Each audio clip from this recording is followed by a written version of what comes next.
అలంకరింపజేసి రాజు ముందరికి పంపించిండు. మొదటిసారి పోయేసి వచ్చింది. రెండోసారి రాజు దగ్గర పిలుపు వస్తుందేమో అని ఎస్తేర్ ఎంతగా వేచింది. కానీ దేశ ప్రజలు చూస్తే భయానకమైన పరిస్థితుల్లో ఉన్నారు. ఆ మొర్దెకై ఎంత ప్రయాసపడుతుండు ఆ ప్రజలను రక్షించాలి. హామాను మాత్రం అంత దుర్మార్గంగా ప్రవర్తిస్తుండు. హామాను ఒక క్రియలన్నీ కూడా లయపరచడానికి మొర్దెకై ఎస్తేర్ ఇద్దరు ఎంతగానో ప్రయాసపడుతుంది. రాజు దగ్గరికి వర్తమానం పంపితేనే వెళ్ళాలి, లేకపోతే వెళ్ళొద్దు. అటువంటి టైంలో దేవుని భయంతో హల్లెలూయా దేవునికి స్తోత్రం తన ప్రజలు ఒక భారాన్ని భరిస్తూ ఎస్తేరు దేవునికి భయపడే బిడ్డగా రాజు సన్నిధిలో అడుగు పెట్టింది. కానీ రాజు ఎస్తేర్ని చూసిన వెంటనే ఎస్తేర్ మీద దయా కటాక్షం కనికరం కలిగిందంట. రాజు వెంటనే మర్చిపోయిందంట. ఏమని? పిలవకు మొదలే ఎస్తేర్ వచ్చి మర్చిపోయిందట. దేవునికి మహిమ కలిగిందాక.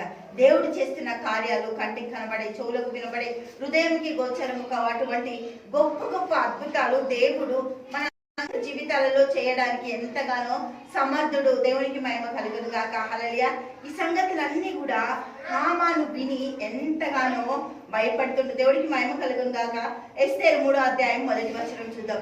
ఈ సంగతులైన తర్వాత రాజైన అర్షవర్ష అమోదాత కుమారుడగు అగాగీగుడునగు హామానును గనపరిచి వాని హెచ్చించి వాని పీఠమును తన దగ్గరనున్న అధిపతులందరికంటే ఎత్తుగా ఉంచెను. కాబట్టి రాజు గుమ్మమునున్న రాజసేవకులందరూ రాజాజ్ఞానుసారంగా మోకాళ్ళుని హామానునకు నమస్కారం.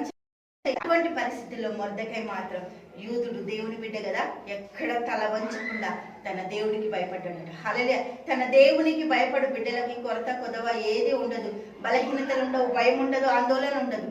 దేవుని గొప్ప కార్యం దేవుడు మనం కలిగి ఉన్నాం. దేవుడికి మహిమ కలుగును గాక. హల్లెలూయా. తండ్రి యేసానికి స్తోత్రాలు. గొప్పది అద్భుత కార్యాలు చేస్తున్న తండ్రి, నీకు భయపడితే ఎంత గొప్ప అద్భుతాలు ఆశ్చర్యకార్యాలు ఆ జీవితాలు కడుతున్నావు తండ్రి.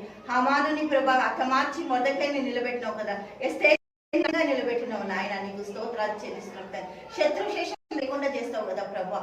నీకు భయపడిన తండ్రి తరతరాలు ఆశీర్వదింపబడాలి. కుటుంబాలను నీకు అప్పగిస్తుంటాయి. యేసు నామంలో ప్రార్థిస్తున్నాము తండ్రి. ఆమేన్, ఆమేన్, ఆమేన్.